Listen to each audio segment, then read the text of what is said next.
High, আজ যাচ্ছি ৫৮ গেটে রাসের মেলা দেখতে। আর দেখো আমরা কিন্তু বেরিয়েছি বিকেল ৪টের সময়, আর চারপাশটা দেখে মনে হচ্ছে না যে ভোর হয়ে গেছে। এই যে সূর্যটাও না দেখে মনে হচ্ছে যেন সকালবেলা সূর্য উঠছে, এত বেশি কুয়াশা ছিল তখন।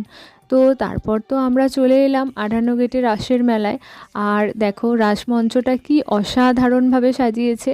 এখানে না প্রত্যেক বছরই রাসমঞ্চটা খুবই ভালো করে। আর আশপাশে যে সিনারিগুলো ছিল ওগুলোও খুব সুন্দর ছিল, তবে সবগুলোর ভিডিও আমি আর করিনি, কারণ ওই সমস্ত কিছুর ভিডিও করতে গেলে তো ভিডিওটা অনেকটাই বড় হয়ে যাবে। আর এই যে এটা হচ্ছে ভেতরে, কেমন লাগছে দেখো, রাসমঞ্চটা দেখতে খুবই ভালো লাগছে, তাই না? আর তারপর আমরা একটু মেলার মধ্যে ঘোরাঘুরি করছিলাম, তারপর বেশ কিছু টুকিটাকি জিনিসপত্র কেনার পর আর কি বাড়ি চলে আসি।